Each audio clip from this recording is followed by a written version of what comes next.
and born free. Policy advisor and born free. Thank you very much. Welcome the Badger Army back to Westminster.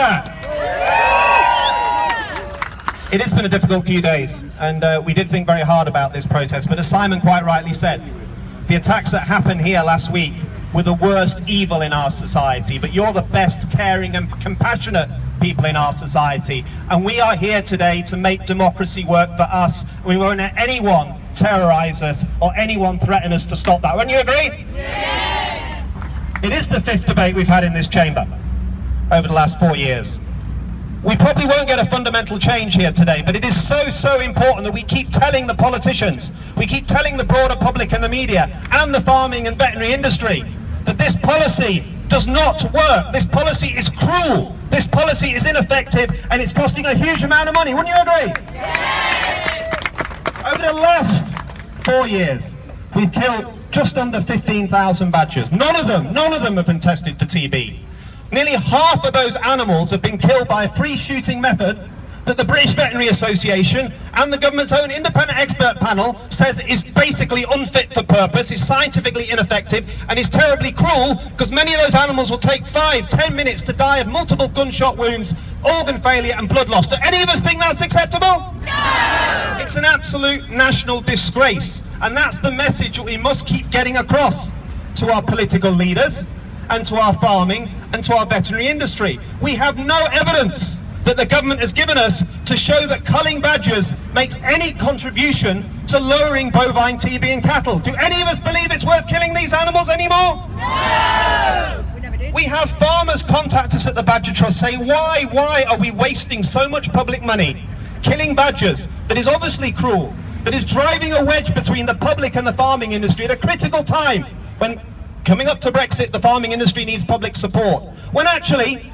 cattle-based measures that the Welsh Government and the Northern Ireland Government are applying, gamma interferon testing along with skin testing, tighter biosecurity and movement controls, are lowering bovine TB significantly without killing any badgers at all. Wouldn't you agree? Yes!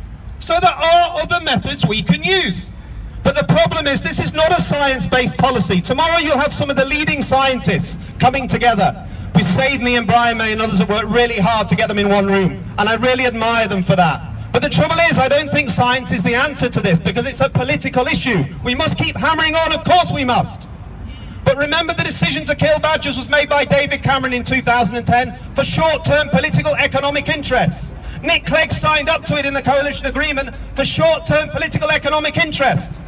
Mr. Cameron is no longer in politics at all. Mr. Clegg is on the backbenchers, but the legacy of what those two individuals done will live on for generations. We will see tens or hundreds of thousands potentially of badgers killed, and we could see this species be removed completely from parts of the country where it has lived for tens of thousands of years. Do any of us think that's acceptable? No! It's an absolute shame, and that's the danger of playing politics with the future of our wildlife.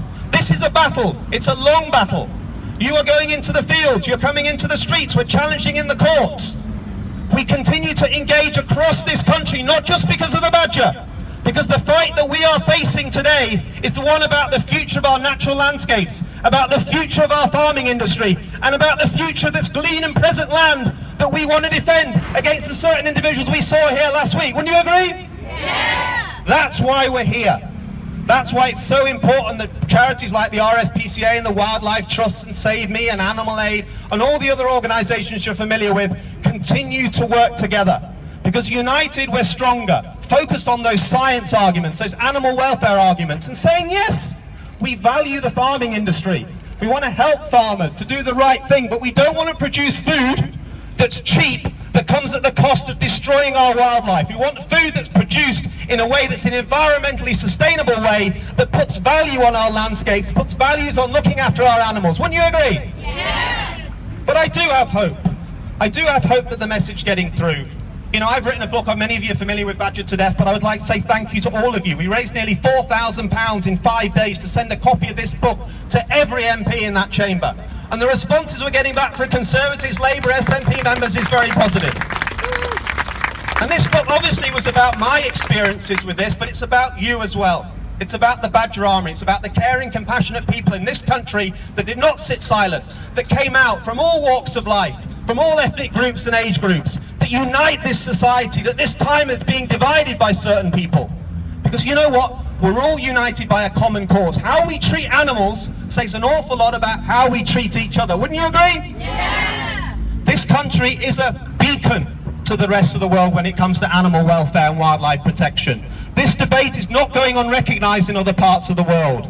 We are fighting for the very future about how our laws are implemented, particularly post-Europe, how our laws are impacting upon protecting our animals, protecting our wildlife, that we have custodial responsibility for. We are the eyes and ears in the countryside. We are the ones that will put ourselves between those who want to kill animals for no reason and those of us that want to protect. And that's why I want to say thank you to all the Wounded Badger Patrols, thank you to all the Hunt Staff groups and everyone else that will be going back into the fields this summer, that will not be threatened, will not be intimidated. We'll stand on that line to say we will protect wildlife because it matters to us. Wouldn't you agree? Yes.